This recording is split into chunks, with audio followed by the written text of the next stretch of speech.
जिंदगी में बंदगी तू करना है, जिंदगी में बंदगी शर्मिंदा है, जिंदगी में बंदगी शर्मिंदा है, जिंदगी में बंदगी तू करना है, जिंदगी में बंदगी शर्मिंदा है, जिंदगी में बंदगी शर्मिंदा है। आए थे हम कुछ न कुछ खरीदने को, जैसे हो रहा शन मेरे कल्बो रहो। आए थे हम कुछ न कुछ खरीदने को, जैसे हो रहा शन मेरे कल्बो रहो। वरना क्रीचा रातु जहा मैंने है, वरना क्रीचा रातु जहा मैंने है, जिंदगी में बंदगी तू करना है, जिंदगी में बंदगी शर्मिंदा है, जिंदगी में बंदगी शर्मिंदा है। दुनिया में हो दुनिया का तलबगार न हो, बाजार से गुजर हो खरीदार न हो। दुनिया में हो दुनिया का तलबगार न हो, बाजार से गुजर हो खरीदार न हो। ए दुनिया एक मिसल कागज फूल है, ए दुनिया एक मिसल कागज फूल है, जिंदगी में बंदगी तू करना है, जिंदगी में बंदगी शर्मिंदा है, जिंदगी में बंदगी शर्मिंदा है। মৃত্যুবরণ করতেছে, জানটা এখনো বের হয় নাই, জানটা বের হবে হবে বাপ। চোখ দুইটা বন্ধ করে আবার খোলে, জবান দিয়ে কথা বের হয় না, কিন্তু চোখ খোলে আর বন্ধ করে। এমন সময় দেখবেন যে বাড়িওয়ালা দৌড়ায় বলে, ইমাম সাহেবরে ডাক দাও, ইমাম সাহেবরে ডাক দাও। ইমাম সাহেব হাজির হয়ে গেছে। ইমাম সাহেবরে ডাক দিয়ে বলতেছে, ইমাম সাহেব আমার বাবারে তওবা পড়ান, কালেমা পড়ায় দেন, কখন যেন জানটা বের হয়ে যায়। ঠিক কিনা? কথা বলে না দেখি, হয় না এরকম আপনাদের এলাকায়? ইমাম সাহেবরে ডাকে না? ইমাম সাহেবরে ডাক দিয়ে বলতেছে, হুজুর তাড়াতাড়ি আমার বাবারে কালেমা পড়ায় দেন, কখন যেন জানটা বের হয়ে যায়।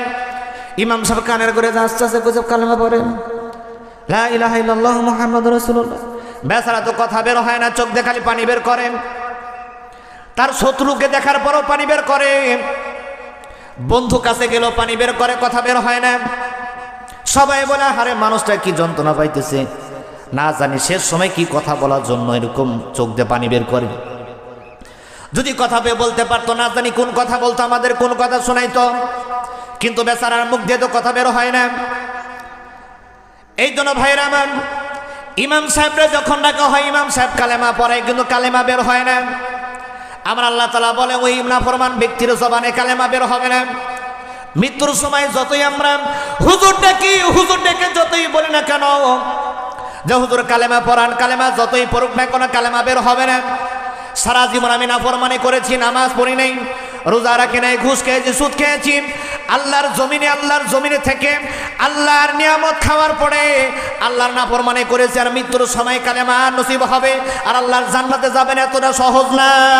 আল্লাহর জান্নাতে যাওয়ার জন্য সর্বপ্রথম যেইটা দরকার, আল্লাহ তাআলা বলেন ওয়াসারিউ, দ্রুত আসো ইলা মাগফিরাতিম মির রাব্বিকুম, তোমার রবের কাছে ক্ষমার জন্য আসো, তোমার রব তোমাকে ক্ষমা করে দিবে, কিন্তু 4 গুণে গুণান্বিত হওয়া লাগবে। এই 4টা গুণ কি?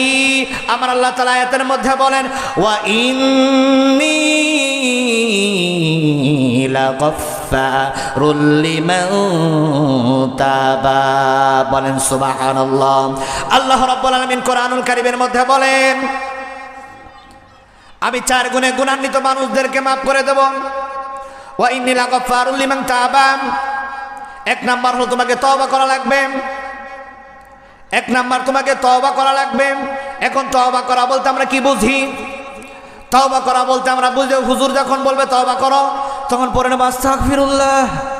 কথা বলেন ঠিক কিনা? আমরা তো সহজে এইটা বুঝি যে হুজুর যখন বলবে যে আস্তাগফিরুল্লাহ পড়ো, তাহলে আস্তাগফিরুল্লাহ পড়ি, গোল আল্লাহ মাফ করে দাও, তো সোজা নাকি?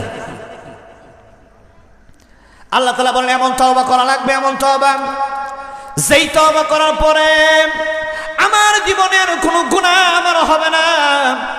কেমন তওবা? হযরত মুসা আলাইহিস সালামের জামানায়, হযরত মুসা আলাইহিস জামানায় এমন গরম শুরু হয়ে গেছে, আপনারা যে জমির উপরে বসে আছেন দেখেন মাটি ফেটে গেছে। মুসা নবীর জামানায় এমন গরম শুরু হয়ে গেছে, মুসা নবীর উম্মতেরা মুসা নবীকে যা বলতেছে, ও মুসা নবী আপনি আল্লাহর কাছে দোয়া করেন যেন আল্লাহ তাআলা গরম কমায় দেয়, এই গরম আর সহ্য হয় না।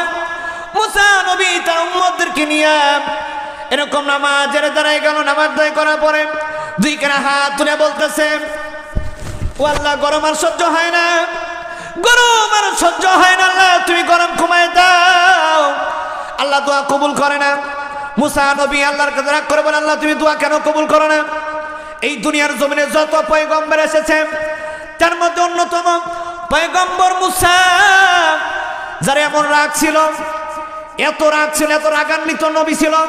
মুসা নবী রাগ করে বলেন আল্লাহ আমি তোমার পয়গম্বর, আমার কিছু কতিপয় উম্মতদেরকে নিয়ে হাত তুলেছি, তুমি কেন আমার দোয়া কবুল করো না? এইবার মুসা নবী কে আল্লাহ তাআলা ডাক দিয়ে বলে মুসা রে তোমার দোয়া কবুল না করার কারণ হলো তুমি যে নামাজ পড়েছো এখানে এমন একজন পাপী আছে যেই পাপীর পাপ করার কারণে গুনাহ করার কারণে তার আমি দোয়া কবুল করতেছি না। এবার মুসা নবী দাঁড়ায় গেল, দাঁড়ায় বলতেছে ও পাপিষ্ঠ বের হও, ও পাপিষ্ঠ এই মজলিস থেকে বের হয়ে যাও, কাতার থেকে বের হয়ে যাও, আমাদের দল থেকে বের হয়ে যাও, তোমার জন্য আমাদের দোয়া কবুল হচ্ছে না, তোমার জন্য আমাদের দোয়া কবুল হয় না, তাড়াতাড়ি বের হও। এখন বলেন তো যদি বের হয় তার কি মান সম্মান থাকবে? মান সম্মান থাকবে নাকি? এখন যদি এইখানে বলা যায় যে আপনাদের মধ্যে যে চোর আছেন বের হয়ে যান, চোর উঠবেন একজনও?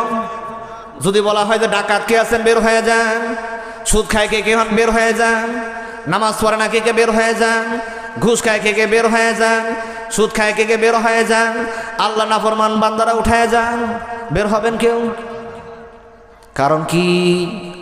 বলে সবারই মান সম্মান আছে, মান সম্মান ভয়ে আমরা উঠি না। ওই ব্যক্তি এরকম আল্লাহর নবী যখন মুসা নবী বারবার ধমকায় বলতেছে তাড়াতাড়ি বের হ, তোমার কারণে আমাদের দোয়া কবুল হয় না। ইতিমধ্যে গরমে এমন তীব্র আকার ধারণ করেছে, মুসা নবী যখন আরো ধমকানো শুরু করেছে ওই ব্যক্তি তো ওঠে না, মাথা নিচের দিকে দিয়ে আল্লাহকে ডাক দিয়ে বলতেছে আল্লাহ ও দর মালিক, আল্লাহ আমি গুনাহ করেছি এটা আমি জানি আর তুমি জানো। আল্লাহ এখন যদি আমি এখান থেকে উঠে যাই মানুষজন দেখবে যে আমি পাপিষ্ঠ, মানুষজন দেখবে আমি গুনাহগার, আল্লাহ আমার তো মান সম্মান থাকবে না। আয় রব্বি কারীম আল্লাহ আমি এখন তওবা করলাম, আমি যত গুনাহ করেছি যত অপরাধ করেছি সমস্ত অপরাধ থেকে আমি তওবা করলাম, আল্লাহ গো তুমি আমার মাফ করে দাও। আল্লাহ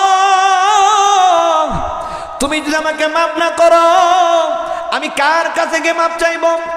ও মালিক তুমি আমার এবার মতো মাফ করো। ব্যক্তির ভিতরে তাওবাতান নাসুহা পয়দা হয়েছে, বলেন সুবহানাল্লাহ। মৃত মানুষের মাঝে ওয়াজ করতেছি, আপনারা কি মৃত না জীবিত? আরব জোরে বলেন মৃত না জীবিত? তাহলে কথা বলতে হবে। আপনাকে কথাই বলেন না, দেখি মনে হচ্ছে ঘুমাইতেছেন। আহা, মুসা নবী এইবার যখন ধমকাইতেছে ওই ব্যক্তি নিঃস্ব হয়ে তাওবাতান নাসুহা এমন তওবা করেছে, তাওবাতান নাসুহা তওবা করেছেন। এইবার আল্লাহ তাআলা আকাশে মেঘ জমায় দিয়েছে, এমন মেঘ কিছুক্ষণের মধ্যে মুসলধারে বৃষ্টি শুরু হয়ে গেছে, সুবহানাল্লাহ। এইবার মুসা নবী দেখে বৃষ্টি নামতে শুরু করেছে, মুসা নবীর রাগ হয়ে গেছে। একটু আগে আল্লাহ বলল বৃষ্টি দেব না, একজন পাপিষ্ঠর কারণে বৃষ্টি হবে না, আবার তুমি বৃষ্টি দিলা কেন? এইবার আল্লাহ নরম ভাষায় মুসারে ডাক দিয়ে বলে, মুসা যে অপরাধ করেছে তার অপরাধের কারণে তওবা করেছে, আর আমি আল্লাহ রাব্বুল আলামিন তার তওবা কবুল করে নিয়ে বৃষ্টি দিচ্ছি তার জন্য, সুবহানাল্লাহ। এবার আল্লাহ তাআলার কাছে মুসা নবী বলতেছে, ও আল্লাহ যে পাপিষ্ঠ গুনাহ করেছেন এই পাপিষ্ঠকে তুমি দেখায় দাও, এই পাপিষ্ঠকে দেখায় দাও, আমি তাকে দেখতে চাই। কোন পাপিষ্ঠ যার কারণে তুমি বৃষ্টি দাও না, গরম আরো বাড়ায় দাও, আবার তওবা করার কারণে তুমি আবার বৃষ্টি দাও। আল্লাহ বলে যে নো, আমি তার পরিচয় দিতে পারবো না, কারণ আল্লাহ তাআলার সঙ্গে যার দোস্ত হয়, বন্ধুত্ব হয়, আল্লাহ তাআলা তার সম্মান রক্ষা করে, অসম্মানই করে না। এই জন্য এখানে আমরা যারা আছি, গতকালকে দেখবেন যে আমরা জিকিরও করেছি, ঠিক কিনা বলেন? হুজুর ওয়াজ করছে না, জিকির করাইছে না, নফল নামাজ রাত্রে পড়ছেন না, হুজুর ওয়াজ করছে এই রাত্রে সব গুনাহ মাফ করে নাই। ওয়াজ গত রাত্রে ওয়াজ করছে তো, যে রাত্রে সব গুনাহ মাফ। আমরা তো বাপরে বাপ, আজকে হ্যাঁ আবার ফাটায়, হ্যাঁ আবার জমায়ে নামাজ পড়বো। ব্যক্তিদের নামাজ পড়া শুরু করেছে, নামাজ পড়তে পড়তে কত রাকাত পড়েছে নিজের গুনাই না, মানে নিজেও জানে না কয় রাকাত নামাজ পড়েছে, ঠিক কিনা বলেন? নামাজ পড়তে পড়তে এত নামাজ পড়েছে সে নিজেও জানে না কয় রাকাত নামাজ পড়েছে সারা রাত্রে। আর নামাজের সিস্টেম কি দেখবেন যে হুক্কা হুক্কাকে দেখবেন যে উঠে আর বসে, উঠে আর বসে, সেজদায় দেয় বসে সময় পায় না, কয় তাড়াতাড়ি আবার সেজদায় যায়, কারণ সেজদায় গেলে আল্লাহর সঙ্গে সম্পর্ক আরো ভালো হয়, ঠিক কিনা বলেন? তবে অন্য সময় তেমন একটা সমস্যা নাই, কিন্তু রমজান মাস লিবারে বেকায়দা, ঠিক না? রমজান মাস আসলে বলে কি ব্যাপার হুজুর, আজকে নামাজ একটু দেরি হয়ে গেল 5 মিনিট, হুজুর মনে অসুস্থ। আবার যেই না দেখবেন যে 5 মিনিট আগে নামাজ শেষ হয়ে গেল, হুজুর 5 মিনিট আগে যে নামাজ শেষ হয়ে গেল, বুঝলাম না, হুজুর মনে তেজি হয়ে গেছে। আমার মসজিদে তারাবির সময় একদিন বলছে, হুজুর নামাজ একটু তাড়াতাড়ি পড়ানো যায় না? অন্যান্য মসজিদে হুজুরা বিদ্যুৎ গতি নামাজ পড়ে, আপনি পারেন না, মিজাজটা খারাপ হয়ে গেল, আমি পারি না। মানে দেখাচ্ছি পরের দিন নামাজে দাঁড়াইয়া এমন জোরে জোরে তেলাওয়াত শুরু করেছি, রুকু দেওয়া শুরু করেছি, পুরানো করে বাবারে রুকুতে যাই সময় পাই না, হুজুর উঠে পড়ে, সেজদায় আমরা সেজদা থেকে উঠে সময় পাই না, হুজুর আবার রুকুতে যায়, হুজুর একটু দাঁড়ান, আসতে পড়ান। দেখলাম কে এখন কেন হুজুর পারে না বলে। এবার বলে যে হুজুর আপনার মতো করে আপনার তারাবি পড়ান, সমস্যা নাই। এরকম হয় কি হয় না? দেখবেন আমাদের গ্রামগঞ্জে যা কথা জানি না, আমি গ্রামের সন্তান হলেও গ্রামের খবর জানি না, শহরের খবর জানি। দেখবেন রমজান মাস আসলে পরে কমিটি বলবে যে হুজুর এলাকার মানুষজন সব কি হচ্ছে মাঠে টাটে কাজ কম করে, সারাদিন পরিশ্রম করে, সারাদিন রোজাও রাখে, একটু দেখেন বিষয়টা একটু বোঝেন তো আপনারা। যদি দেখা গেছে 20 রাকাত নামাজ 25 মিনিটে পড়া যায় তাহলে ভালো হয়। কথা বলেন ঠিক কিনা? এই জন্য ভাইরা আমার, শয়তান হলো আমাদেরকে ধোঁকা দিতে থাকে, ধোঁকা, সর্বোচ্চ ধোঁকা দিতে থাকে। 1 নাম্বার ধোঁকা হলো শয়তান চায় না যে আমরা দিনের পথে চলি। কোন পথে চলি? শয়তান চায় না যে আমরা ভালো হয়ে যাই, শয়তান চায় না আমরা ইহদিনাস সিরাতাল মুস্তাকিমের পথে চলি। এখন ইহদিনাস সিরাতাল মুস্তাকিমের পথে যদি আমরা চলি তাহলে আমরা কি পাবো? এখন আমরা এখানে যারা আছি, এই কথা বলে কারা দেখেন তো, এইখানে আমরা যারা, এদিকে খেয়াল করেন, দেখবেন যে আমরা এখন প্রশ্ন হলো, আল্লাহ আমি আজ থেকে ভালো হয়ে যাব, নামাজ পড়বো, তোমার হুকুম মানবো, আমার কি দিবে? একটা প্রশংসার খবর, একটা সুখবর আপনাদেরকে দেই। আবার আল্লাহ তাআলা বলতেছেন, ওয়ালিল্লাযিনা আমানু মিনকুম ওয়া আমিলুস সালিহাত লা ইস্তাখলিফান্নাহুম ফিল আরদ। চিৎকার মেরে বলেন সুবহানাল্লাহ। আমার আল্লাহ রাব্বুল আলামিন বললেন, তোমরা যারা ঈমান আনবা, খেয়াল করেন আল্লাহ তাআলা বলতেছেন যারা ঈমান আনবে, এক নাম্বার কি? এক নাম্বার যারা ঈমান আনবে, তো ঈমান আনার শর্ত হলো তিনটা। ঈমান আনার শর্ত কয়টা? আরো জোরে বল, ঈমান আনার শর্ত কয়টা? এখন আমি যদি বলি যে লা ইলাহা ইল্লাল্লাহ মুহাম্মাদুর রাসূলুল্লাহ, এটা দ্বারা ঈমানদার প্রমাণ হয় না, এটার দ্বারা আমি মুসলমান প্রমাণ হয় না। আমি যখন বলবো লা ইলাহা ইল্লাল্লাহ মুহাম্মাদুর রাসূলুল্লাহ, এটা প্রাথমিক সময় আপনি নিবন্ধিত হলেন, মুসলমানের খাতে আপনার নামটা উঠে গেল, কিন্তু পূর্ণাঙ্গ মুসলমান এখনো হন নাই। ইমানের দাবিতে এখন আরো দুইটা শর্ত আছে। আপনি মুখে যখন বলেছেন লা ইলাহা ইল্লাল্লাহ, 2 নম্বর শর্ত হলো, বল তুই মুখে যেটা বলেছিস এটা ভিতরে থাকা লাগবে। এটা কোথায় থাকা লাগবে বলেন? এখন ধরেন যে আমাদের ভিতরে কেমনে আছে না না এটা বুঝবো কেমনে? এখন দেখবেন যে ভোটের সময় সামনেই তো ভোট, দেখবেন যে সবাই যায়, আর দেখবেন যে বিএনপি বোঝে না, জামাত বোঝে না, সবার কাছে যা বলে যে ভাই ভোটটা ধান শীষ দিয়ে, একটু 5 মিনিট পরে যা বলে যে ভাই ভোটটা দাঁড়িপাল্লায় দিয়ে, ও 2 জন নেই বলতে ভাই আপনারাই দেব, ঠিক কিনা বলেন? ও 2 জনই খুশি করার জন্য বলে যে আপনারাই দেব, কিন্তু এর মধ্যে দিয়ে দেখবেন যে একজন যা বলে ভাই চা খান, বিড়ি খান, এই দেখ চাচা দেখ বিড়ি খায় কোনটা, কয় চাচার বেনসন দে, চা বলে বেনসন লাগবে না, চা দেওয়া আগে, এই চাচার চা দিস না আগে বিস্কুট দে। এইবার দেখবেন যে যাওয়ার পর আর একজন আইছে, কেবল গায়ে মুখ টুক মুইছে, আবার বলতেছে চাচা বলছে পয়সার একটা। এবার বলে কি ব্যাপার বাবারা, তোমরা কিছু জন আইছো, কি খবর, তোমাদের কার্যক্রম কেমন চলতেছে? বলে আলহামদুলিল্লাহ খুবই ভালো। এবার দেখবেন আড়ালে যায়, ও দেখবেন যে 2 জনেরই খায় আর 2 জনেরই মন জোগায়, কিন্তু কোনোভাবে দলে বুঝতে পারে এই বেটা কিন্তু আজ আমার দলে না অন্য দলে, তাহলে কি করবে? বলে দল আগে জিতে লিখ। এরপরে দেখবেন যে দল দিতে গেছে, এইবার বেচারা তো দেখবেন যে কাগজে সই করা লাগবে। এইবার যেই না চাচা হাজির হয়ে গেল, চাচা কাগজের সই দেন গো। এইবার বলেন চাচা কালকে আইসো, কথা বলেন ঠিক না ভাই? ঠিক। এইবার কালকে যাওয়ার পরে চাচা আমি তো মহাব্যস্ত, তুমি পরশু আইসো। দেখবেন এরকম ভাবে ঘুরায় কি ঘুরায় না। এই ঘুরানোর কারণ হলো আপনি নিজে এই সিস্টেমটা তৈরি করেছেন। এই জন্য আল্লাহ তাআলা বললেন, ওয়ালিল্লাযিনা আমানু মিনকুম ওয়া আমিলুস সালিহাত, তোমরা ইমানদারদেরকে পছন্দ করো, নিজেও ইমানদার হও। তুমি নিজে ইমানদার হও, তুমি যদি ইমানদার হও, 2 নম্বর নেক কাজ করো, নেক কাজ, বেশি বেশি নেক কাজ করো। নেক কাজ করলে কি হবে? আমি ওয়াদা দিয়ে বললাম, আমি তোমাদেরকে দুনিয়ার ক্ষমতা দেব। বলেন সুবহানাল্লাহ। আর বলেন সুবহানাল্লাহ। ক্ষমতা চান না? ক্ষমতা চায় না, গ্রামের মানুষ চায় না। আমার বন্ধুগণ, আমার ভাইদানেরা, আল্লাহ তাআলা বলতেছেন আমি তাদেরকে ক্ষমতা দেব, যাদেরকে দেওয়ার পরে আমার দ্বীন কায়েম হবে, যাদেরকে দেওয়ার পরে ইসলাম কায়েম হবে। এখন ভাইরা আমার, এখন অনেকে মনে করে যে হুজুর দ্বীন কায়েম হবে কি দিয়ে? সবাই তো বাটপার দিয়ে ভরা।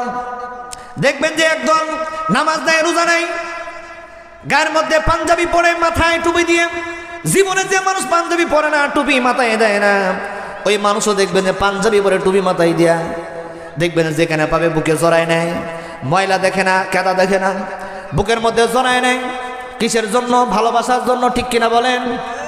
কিন্তু আল্লাহ তাআলা বলতেছেন ওই টুপি দেখে আর তুমি গায়ের পাঞ্জাবি দেখে তুমি ভুলে যাইও না। তুমি দেখো ওই ব্যক্তির মধ্যে নেক আমল আছে নাকি, তার মধ্যে ঈমান আছে নাকি। আর ঈমানের শর্ত হলো কয়টা? কথা বলেন না কেন? কথা বুঝতেছেন আমার? ঈমানের শর্ত হলো কয়টা? এক নাম্বার কালেমা পড়া লাগবে, কালেমা ভিতরে থাকা লাগবে। আর 3 নাম্বার হলো এই কালেমা বাস্তবায়ন করা লাগবে। বাস্তবায়ন কি?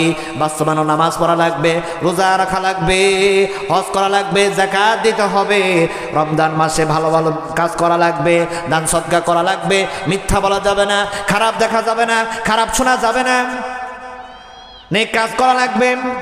অর্থাৎ কোরআনুল শরীফের মধ্যে A to Z সব কথাগুলো আমাকে মেনে চলতে হবে। এখন ওই মানুষ যদি ইমানের দাবিতে সব কাজ করে, নেক আমল করে, ওই ব্যক্তিকে আল্লাহ তাআলা বলতেছেন তোমার জন্য সুখবর, আমি তোমাকে দুনিয়ার ক্ষমতা দেব। শুধু দুনিয়ার ক্ষমতা দেব না, এই দুনিয়ার ক্ষমতা দেওয়াতে আমি দুনিয়ার সমস্ত মানুষদের মধ্যে কল্যাণ বিরাজ করায় দেবেন। সুবহানাল্লাহ। আমরা অনেক সময় শান্তি খুঁজি, শান্তি ঠিক না, বলে দেশে শান্তি নাই, নিরাপত্তা নাই। আমি আল্লাহ তাআলা নিরাপত্তা দেব। তুমি যদি ইমানদার হও আর নেক কাজ করো, আমি তোমাদেরকে নিরাপত্তা দেব। এখন অনেকে বলতে পারে হুজুর বাংলাদেশের মধ্যে সুপরিচিত একজন মুখ উসমান হাদি তো এক ভালো মানুষ ছিল, এ কেন মারা গেল? কথা বলেন ঠিক না ঠিক? একে গুলি করা হলো কিন্তু এখনো এর আসামি ধরা পড়লো না। কিন্তু এত ভালো মানুষ ছিল, নেক কাজ করতো, নামাজ পড়তো, জুম্মার নামাজ পড়ে বের হইতেছিল, রাস্তার মধ্যে গুলি করে হত্যা করে ফেললো। তাহলে আল্লাহ তাআলা বলতেছে যে আমি তোমাদেরকে নিরাপত্তা দেব। এখানে তো নিরাপত্তা আমাদের নাই, কিন্তু আল্লাহ তাআলা বলেন তোমাদেরকে নিরাপত্তা দেব।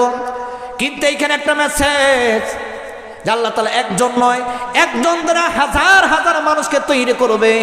যেমন একজন উসমান হাদি দুনিয়া থেকে চলে গেছে, একজন উসমান হাদি যাওয়ার পরে হাজার হাজার উসমান হাদি আমার আল্লাহ তাআলা বানিয়ে দিয়েছে, ঠিক কিনা?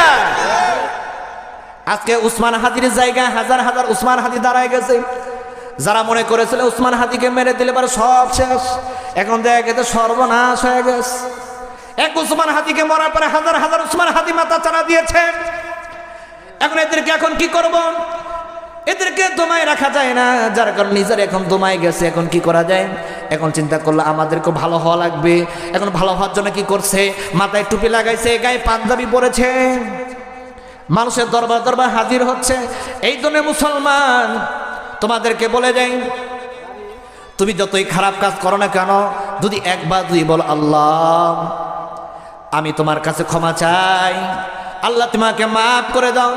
আল্লাহ বলে আমার নাম গফফার, আমার নাম সাত্তার, আমার কাছে যদি কেউ ক্ষমা চায় আমি সঙ্গে সঙ্গে তাদেরকে ক্ষমা করে দিই। বলে সুবহানাল্লাহ। যখন আমার কোনো বান্দা আমার কাছে ক্ষমা চায় আমি সঙ্গে সঙ্গে তার দোয়াকে কবুল করে তাকে মাফ করে দিই। কিন্তু এই যে আমি তোমাকে মাফ করে দিলাম, এখন ধরো যে তুমি নেক কাজ করে করে একদম ভরপুর করে ফেলাইলা, এত নেক কাজ করেছো, এত ভালো কাজ করেছ, মৃত্যুর সময় চলে আসলো, তুমি মারা গেলে কবরের মধ্যে চলে গেলা। এখন কবরের মধ্যে 3টা প্রশ্ন করা হলো, রবের পরিচয় দাও, দিনের পরিচয় দাও, তোমার নবীর পরিচয় দাও। এখন চিন্তা করলে যে আমি তো অনেক আমল করেছি, এখন আমার জন্য এখন হিসাব সহজ হয়ে যাবে, আমার জন্য হিসাব অনেক সহজ হয়ে যাবে। কিন্তু দেখা গেল আমার হিসাব এত কঠিন হয়ে গেছে। ফেরেশতারা বলতেছে আহারে এত গুনাহগার, এত বড় গুনাহগার কবরের মধ্যে আছে। আপনি এখন প্রশ্ন করবেন আল্লাহ আমি তো ভালো হয়ে গেছিলাম, আল্লাহ আমি ভালো হয়ে গেছিলাম, কিন্তু আমার এত গুনাহ তো আমি করি নাই, আমি তো তওবা করেছি, তওবা করার পরে তো আমি কোনো গুনাহ করি নাই, তারপরেও কেন আমার আমল নামে এত গুনাহ? এবার আল্লাহ তাআলা বলবেন যে তুমি গুনাহ করো নাই, কিন্তু তুমি ভালো কাজ করেছ, এটার যা তুমি পেয়েছ।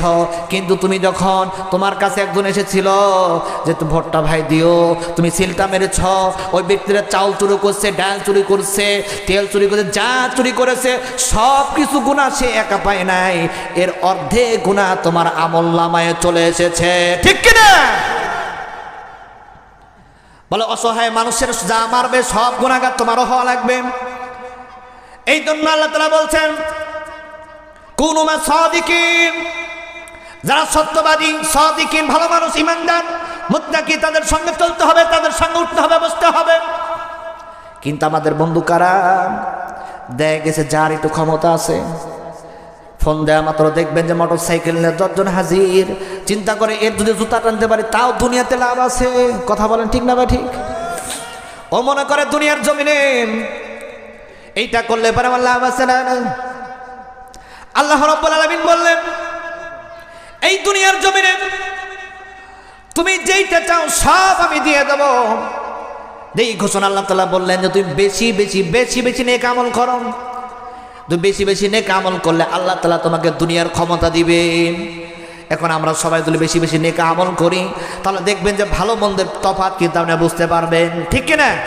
আপনি যদি ভালো মন্দ তফাৎ বুঝে ফেলেন তাহলে কিন্তু আমরা দেখবেন যে ভালোকে খারাপকে আমাদের মাঝ থেকে দেখবেন যে ভালোটা মাথা চাড়া দিয়ে উঠবে। যখন ভালোটা আমাদের মাঝে মাথা চাড়া দিয়ে উঠবে তখন কিন্তু আমাদের সমাজ আস্তে আস্তে ভালো কাজ করা শুরু হয়ে যাবে। তখন মন্দটা দাবায় পড়বে।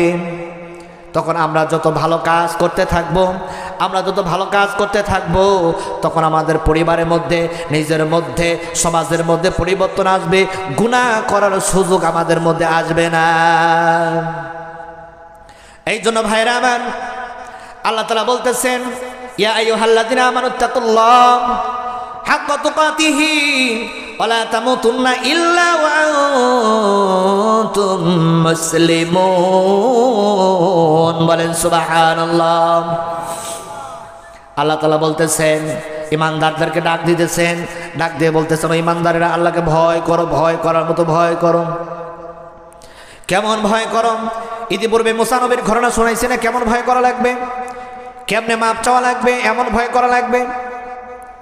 আল্লাহ তাআলা বলতেছেন ওয়ালা তামুতুন্না ইল্লা ওয়া আনতুম মুসলিমুন, যতক্ষণ পর্যন্ত মুসলমান না হইবা ততক্ষণ পর্যন্ত কবরে আসিও না। এখন কথা হলো মুসলমান কারা, এটা জানা দরকার আছে না নাই? এখন মুসলমান মানে 5 ওয়াক্ত নামাজ পড়া, মুসলমান না মানেই হচ্ছে রমজান মাসে রোজা রাখা, মুসলমান মানেই হলো হজ করা, মুসলমান মানেই হলো দান সদকা করা। এটার বাইরে তার কিছু জানা নাই। কিন্তু আমার নবী যে হাদিস শরীফের মধ্যে বলেন আল মুসলিমান সালিম আল মুসলিমুনা মিন লিসানিহি ওয়া ইয়াদিহি, বলেন সুবহানাল্লাহ। ঘুমাইতেছেন নাকি? চোখে ঘুম দেখতেছি, ঘুম পারেন? এরকম ওয়াজ করা বদল ঘুম পারেন, তাহলে আর কি ওয়াজ শোনা বন্ধ করে? আল্লাহ নবী বলতেছেন যে মুসলমান হলো তারা আল মুসলিমান সালিম আল মুসলিমুনা মিন লিসানিহি ওয়া ইয়াদিহি, যারা হাত এবং জবান দ্বারা অপর মুসলমান নিরাপদ। এখন এই দুইটা জিনিসকে আমাদের দ্বারা কি নিরাপদ? দেখবেন যে আমরা দেখবেন যে হাতের দ্বারা মানুষকে মার দেই, কথার দ্বারা কষ্ট দেই। হাদিসের মধ্যে আছে মুসলমান যদি হতে চাও, খালি মুসলমান যদি হতে চাও জবান দ্বারা মুসলমানকে কষ্ট দেওয়া যাবে না। আলহামদুলিল্লাহ আমরা জবান দ্বারা কাউরে কষ্ট দেই না, আলহামদুলিল্লাহ, ঠিক কি না? আমরা কাউকে গালি দেই না, কষ্ট দেই না, হাত দ্বারা কাউরে মারি না। মারি আমরা? জবান দ্বারা কাউরে কষ্ট দেই? যা দিয়েছেন আসছেন তওবা করে নেবেন, ঠিক আছে? যদি খাঁটি মুসলমান হতে চান তাহলে অবশ্যই তওবা করতে হবে। আল্লাহ তাআলা বলতেছেন, আল্লাহ নবী বলতেছেন যে তোমাদের হাত দ্বারা কাউরে কষ্ট দিবা না, জবান দ্বারা কাউরে কষ্ট দিবা না। এখন আমরা হাত দ্বারা জবান দ্বারা কেমনে কষ্ট দেয়, দেখবেন যে কষ্টের মাত্রাটা কেমন। দেখবেন হয়তো আপনি কাউরে মারছেন, হয়তো বা রাগান্বিত হয়ে একটা থাপ্পড় মারছেন, ও হয়তো একটু দেখবেন যে শরীরগতভাবে একটু দুর্বল। এখন ও দেখবেন যে গাম দেখবেন শক্তি দিতে পারে না, মুখে বলতেছে আজকে তুই মারলে তোকে দেখে নেব। আজকে না 1 সপ্তাহ পর না হোক, যদি এটা 1 বছর পরেও হয়। আমি যদি এক বাপের সন্তান হয়ে থাকি, আমি যদি এক বাপের সন্তান হই, 5 বছর পরে হোক আর 10 বছর পরে হোক প্রতিষ্ঠান নিয়ে ছাড়বো, ঠিক কিনা? এরকম হয় কি হয় না? কিন্তু আল্লাহ নবী বলতেছেন তোমরা কি জান্নাতে যেতে চাও নাকি? তোমরা যদি জান্নাতে যেতে চাও তাহলে তোমাদের জন্য এমন একটা আমলের কথা আমি বলবো যে আমলটা করলে তুমি জান্নাতে চলে যাইবা। যেমন গত রাত্রে লাইলাতুল বারাত গিয়েছে, দেখবেন হুজুররা আমাদেরকে আলোচনা শোনাইছে যে এই রাত্রে 2 শ্রেণীর মানুষ সারা সকলকে আল্লাহ তাআলা মাফ করে দিয়েছে। বলেন সুবহানাল্লাহ। এই 2 শ্রেণীর লোক যাদেরকে মাফ করে নাই এদের কথা কি আপনারা জানেন? আস্তাগফিরুল্লাহ, আপনারা জানেন না? তার মানে এই আলোচনা করে নাই নাকি? 2 শ্রেণীর মানুষকে আল্লাহ তাআলা মাফ করবেন না। 1 নাম্বার হলো যারা মুশরিক। 1 নাম্বার কি? মুশরিক। আর মুশরিক কারা? মুশরিক হলো যারা আল্লাহর মতো কেউ আছে এইটা মনে করা। এইটা উদাহরণ দিলে পারে দেখবেন, অনেক সময় বলি যদি এই ব্যবসাটা না থাকতো আমি ধ্বংস হয়ে যাইতাম। আমার কাছে একজন পায় 40, একজন পায় 1 লাখ, একজন পায় 2 লাখ। এই ব্যবসায় তো লাভ না করতে পারতাম তাহলে তো আমি ধ্বংস হয়ে যাইতাম। এরকম বলে কি বলে না? আমাদেরকে খাওয়ানোর মালিক কে? জোরে বলেন, খাওয়ানোর মালিক কে? আমাদের পড়ানোর মালিক কে? আমাদেরকে সব কিছু দেওয়ানেওয়ালার মালিক কে? যিনি খাওয়ায় তিনিই পড়ায়। আমাদেরকে ব্যবসা খাওয়ায় না, চাকরি খাওয়ায় না, ফসল খাওয়ায় না। আল্লাহ যদি বলে যে জমিন তুমি কৃপণতা শুরু করে দাও, আসমান তুমি কৃপণ হয়ে যাও, আসমান থেকে বৃষ্টি ঝরবে না, জমিন থেকে ফসল উঠবে না। আল্লাহ যখন বলে তখন শুরু হয়ে যায়। এই জন্য ভাইরা আমার, আল্লাহ রাব্বুল আলামিন বলেন কারোর সঙ্গে শিরিক করা যাবে না। কি করা যাবে না? শিরিক করা যাবে না। আর 2 নাম্বার হলো ভিতরে বিদ্বেষ রাখা যাবে না। কি রাখা যাবে না? বিদ্বেষ বোঝেন তো? আবার বিদ্বেষ বোঝেন? বিদ্বেষ কি? হিংসা। আর অনেক সময় হিংসা পোষণ করে রাখি, হিংসা বোঝের মধ্যে রেখে জমায় রাখি। হিংসা রাখা যাবে না। হিংসা ভিতর থেকে বের করে দিতে হবে। সকলের সঙ্গে ভালো আচরণ করতে হবে, ভালো ব্যবহার করতে হবে। তেমন একটা আমলের কথা আপনাদেরকে বলবো। একদিন নবী করিম সাল্লাল্লাহু আলাইহি সাল্লাম মসজিদে নববীর মধ্যে বসে আছেন। সাহাবীদেরকে বলতেছেন, ও আমার সাহাবীরা, এখন যে মসজিদে নববীর মধ্যে প্রবেশ করবে সে জান্নাতি। বলেন সুবহানাল্লাহ। এখন এই কথা যখন বলেছে সব সাহাবী পিছনে তাকাইছে, দেখি তো কিরা আসে। আর সাহাবীরা দেখে তো অবাক, এই সাহাবী জান্নাতি। পরে অন্যদিন আর একদিন নবী করিম সাল্লাল্লাহু আলাইহি সাল্লাম বলতেছে, এখন যে মসজিদে নববীর মধ্যে প্রবেশ করবে সে জান্নাতি। সব আবার ঘুরে তাকাইছে, কিরা? দেখে তো একই সাহাবী। পরের দিন আবার নবীজি বলতেছে, এখন যে সাহাবী প্রবেশ করবে সে জান্নাতি। বলেন সুবহানাল্লাহ। এখন দেখ ওই সাহাবী প্রবেশ করেছে। এক সাহাবীর মধ্যে কৌতূহল জাগলো, এই সাহাবী এমন কি আমল করেন যে আমল করার কারণে আল্লাহ তাআলা তারে জান্নাত দিয়ে দিচ্ছে। নবীজি তার পবিত্র জবানে বলেছে এই ব্যক্তিরা জান্নাতি। তাহলে আমার খোঁজ নেওয়া দরকার, এই ব্যক্তি কি আমল করে যে আমল করার কারণে আল্লাহ তাআলা জান্নাত দিয়ে দিবেন। এইবার সাহাবী ওই সাহাবীর বাড়িতে চলে গেছে, যা বলতেছে, ভাই আপনার বাড়িতে 3 দিনের মেহমানিত্ব চাই, 3 দিন মেহমানদারি চাই। আর মেহমানদারি মানে বাড়িতে যাইয়া খাওয়া দাওয়া এরকম না। যেমন আমাদের বাড়িতে যদি মেহমান আসে দেখবেন হাত খাটো, টাকা পয়সা নাই, মেহমান আসলে আমরা বিরক্ত হয়ে যাই। মেহমান আসার আর সময় পেল না, ঠিক কিনা বলেন?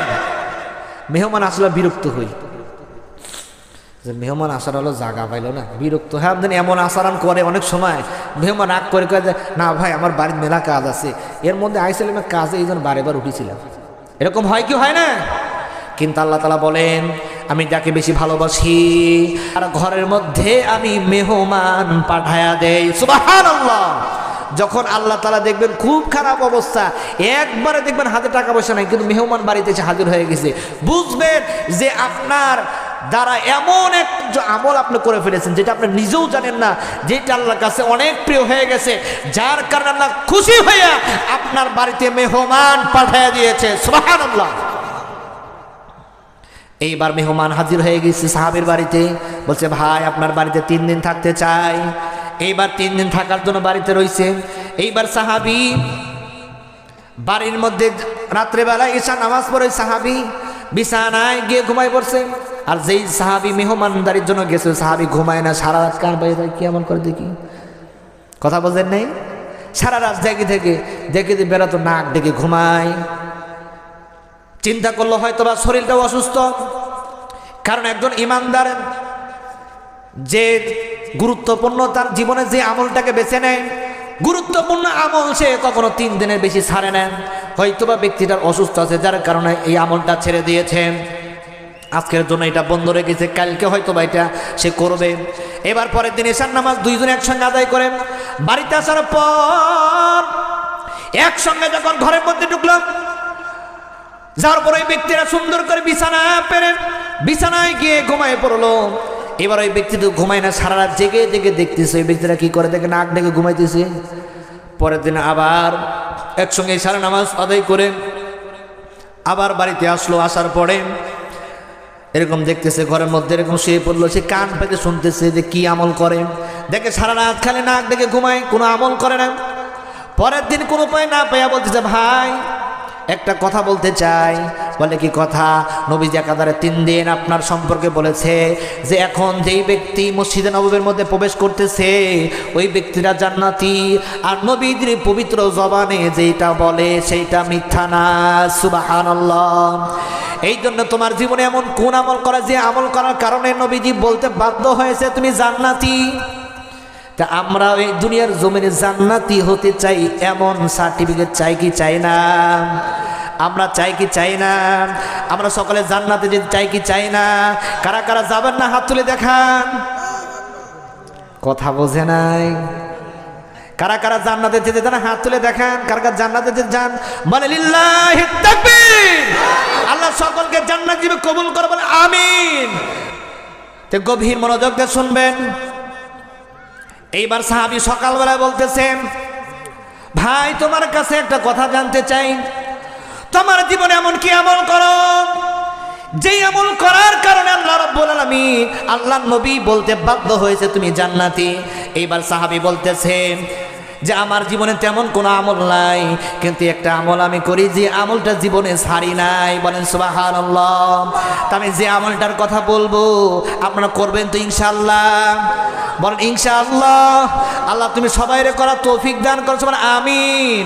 আমার বন্ধুগণ, এইবার সাহাবী ডাক দিয়ে বলতেছে, ভাই যে আমলটা করি সেই আমলটা হলো আমি সারাদিন সকালবেলা ফজর নামাজ পড়ে সকাল থেকে এশা পর্যন্ত আমি যাদের সঙ্গে কথা বলি, আমি যাদের সঙ্গে ওঠা বসা করি, এই ব্যক্তিদের সঙ্গে ওঠা বসা কথাবার্তায় যদি কেউ আমাকে কষ্ট দেয় আমার ভিতরে, কারণ মানুষ যখন কথার দ্বারা কষ্ট দেয় এইটা বন্ধুদের থেকেও বেশি আঘাত করে। কথা বলেন ঠিক না ঠিক? আমার বন্ধুগণ, এই বলবো সারাদিন আমি যাদের সঙ্গে কথা বলি উঠা বসা করি, কোনো ব্যক্তি আমাকে কষ্ট দেয়, আমি এশার নামাজ পড়ে আমি ঘরের মধ্যে এসে বিছানায় শোয়ার পূর্বে আল্লাহকে ডাক দিয়ে বলি, আল্লাহ ফজর নামাজ পড়তে শুরু করে এশা পর্যন্ত, আল্লাহ তোমার যেই যেই বান্দাগুলি আমার সঙ্গে খারাপ আচরণ করেছে আল্লাহ গো, আমি আমার মন থেকে সকলের জন্য এই কষ্টটা বের করে দিলাম, আমি সকলকে মাফ করে দিলাম। আল্লাহ তুমি তাদেরকে মাফ করে দাও। বলেন সুবহানাল্লাহ। আমার বন্ধুগণ, আমার ভাইজানেরা, এই জন্য আমাদের ভিতরে ছোট্ট একটা আমল অনেক পরিবর্তন ঘটাইতে পারেন, যার কারণে হাদিস শরীফের মধ্যে বলছেন আখলিস দীনাকা ফিকাল আমালুল কলিল। তোমার ঈমান যদি খাঁটি হয় তোমার অল্প আমল নাজাতের ব্যবস্থা হয়ে যাবে। অল্প আমল নাজাতের ব্যবস্থা কেমনে হয় এইটার উদাহরণ 1 মিনিটে দিতে চাই। অল্প আমল নাজাতের ব্যবস্থা এজন্য হয় যে আমলটা ধারাবাহিকভাবে চলে। যেমন আমরা ধারাবাহিকভাবে জুমার নামাজ কোনোদিন ছাড়ি না, 5 ওয়াক্ত নামাজ পড়ি না। কথা বলেন ঠিক কিনা? হুজুর জুম্মার নামাজ ছাড়ি না, 5 ওয়াক্ত নামাজ পড়ি না। আর মাঝে মাঝে যখন বছরে 2টা ঈদ আসে এটা তো আগে যায় হাজির হই। কথা বলেন ঠিক কিনা? কিন্তু 5 ওয়াক্ত নামাজ যারা পড়ে না দুনিয়ার জমিনে এরা কিছুই পাবে। এই জন্য ভাইরা আমার, এই হাদিস থেকে আর সাহাবীর থেকে বোঝা গেল ধারাবাহিক আমল করা লাগবে। কি করা লাগবে? ধারাবাহিক। বোঝেন তো? প্রতিদিন করা লাগবে। তবে একটা আমল করবেন, সেটা হলো আমরা প্রতিদিন ঘুমানোর পূর্বে বলবো, আল্লাহ সকাল থেকে এই রাত্রে গভীর রজনী আমি এখন ঘুমাতে যাব, এই পর্যন্ত সারা দিন আমার সঙ্গে আমার ভাইরা, আমার মুসলমান ভাইরা আমার সঙ্গে যারা খারাপ আচরণ করেছে, কথার দ্বারা কষ্ট দিয়েছে, আমি সকলকে মাফ করে দিলাম, আল্লাহ তুমি তাদেরকে মাফ করে দাও। এই আমলটা যদি করতে পারেন 100% কোনো সন্দেহ নাই আপনি দুনিয়ার জমিনে